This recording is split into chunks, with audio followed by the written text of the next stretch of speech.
आज 2 अक्टूबर को पूरे देश में गांधी जयंती मनाई जा रही है। गांधी जयंती के अवसर पर आप क्या कहना चाहेंगे? गांधी जयंती आज पूरे देश में मनाया जा रहा है। महात्मा गांधी का जन्म दिवस 2 अक्टूबर 1869 है और गांधी जी का योगदान भारतीय राष्ट्रीय आंदोलन में, देश की आज़ादी में अगली पंक्ति में रहा और उन्होंने कुछ सिद्धांतों को दिया जो विश्व के लिए नया प्रयोग था और भारतीय राष्ट्रीय आंदोलन में और भारत की आज़ादी में वह सफल प्रयोग के रूप में साबित हुआ। ऐसे गांधी जी का ये 155वीं जन्म दिवस है।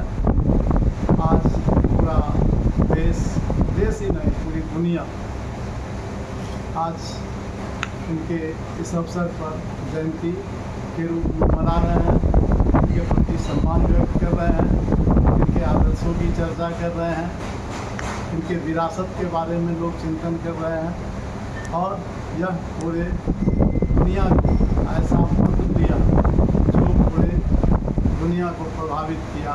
वह मंत्र शांति का है, वह मंत्र सत्य का है, वह मंत्र अहिंसा का है, वह मंत्र विरोध का, सत्याग्रह का। इन्हीं कारणों से गांधी पूरे दुनिया में जाने जाते हैं और शांति के प्रतीक के रूप में माने जाते हैं। भारतीय राष्ट्रीय आंदोलन में गांधी जी की क्या भूमिका थी, उसके बारे में कुछ बताइए।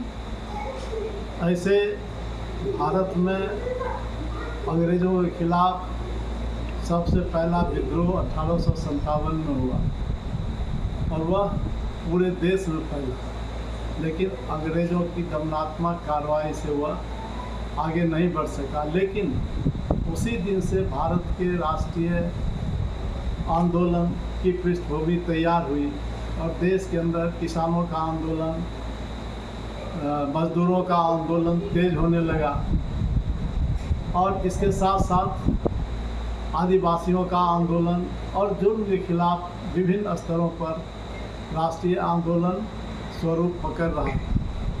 अंग्रेज इसे भांपा और भारतीयों के नब्ज को देखते हुए 1885 में उसने भारत के ग्रेजुएट को पत्र लिखा कि आप नौजवान देश की रक्षा के लिए आगे आइए और देश को संगठित रूप से एक संगठन खड़ा करके उसकी आवाज़ बनिए। यह 1850 में एक और ह्यूम ने नारा दिया। 1885 ईस्वी में विधिवत भारतीय राष्ट्रीय कांग्रेस की स्थापना हुई और उस दिन से आंदोलन का हमेशा स्वरूप बदलता गया। शुरुआती दौर में यह सिर्फ अंग्रेज़ों के इशारों पर काम करता था। यह इसका काम अंग्रेज़ों के बताए गए बातों को या भारतीय लोगों की जो ज़रूरत थी उस आवाज़ को अंग्रेज़ों तक पहुंचाने का काम शुरुआती दौर में रहा।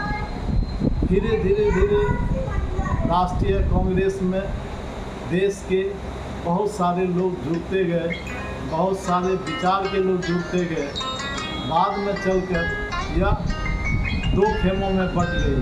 कुछ नरम दल के लोग विचारधारा के थे, कुछ गरम दल के थे। गरम दल वाले कहते थे हमें आज़ादी चाहिए, नरम दल वाले कहते थे कि हम भारतीय लोगों की समस्याओं को लेकर हम आंदोलन करेंगे और भारतीयों की रक्षा के लिए अंग्रेज़ों से अपील कर और इनके अधिकारों को सुरक्षित करेंगे। गांधी जी, गोपाल कृष्ण गोखले जो थे वह नरम दल के नेता थे। पाल, लाल ये लोग कांग्रेस में से जुड़े और ये लोग गरम दल के नेता थे। 2 विचारधारा में कांग्रेस बटी। कांग्रेस गरम दल और नरम दल में गांधी जी गोपाल कृष्ण गोखले के समर्थक थे। उन्हीं के नेतृत्व में, उन्हीं की सीख के आधार पर, नरम दल के आधार पर देश की आज़ादी की बागडोर धीरे धीरे थामने लगी। जब ये अफ्रीका से यहाँ के काले लोगों की लड़ाई को लड़ करके आए तो भारत में जो आंदोलन चल रहा था भारत की राजनीति जो करवटें ले रही थी, राष्ट्र के अंदर लोगों में आज़ादी के लिए आग सुलग रहा था, इसको भांपते हुए भारतीय राष्ट्रीय आंदोलन में प्रवेश किया इन्होंने, और इन्होंने सत्य, अहिंसा, सत्याग्रह के आधार पर भारत की राजनीति को एक नई दिशा देने का काम किया।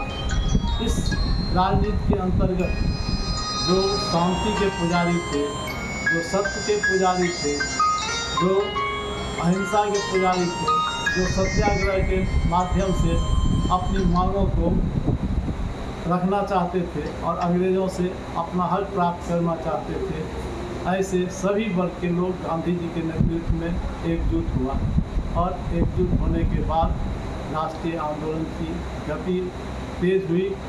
इन्होंने कई अवज्ञा आंदोलन, दांडी मार्च, भारत छोड़ो आंदोलन जैसे आंदोलनों का, राष्ट्रीय आंदोलनों का इन्होंने नेतृत्व किया और ये आज़ादी की लड़ाई का कील के रूप में साबित हुआ और भारत को आज़ादी दिलाने में गांधी जी की अहम भूमिका रही, बहुत ही महत्वपूर्ण भूमिका रही और उनके नेतृत्व में भारतीय राष्ट्रीय आंदोलन सफल हुआ, देश आज़ाद हुआ। इसीलिए भारतीय राष्ट्रीय आंदोलन के नायक के रूप में देखे जाते हैं।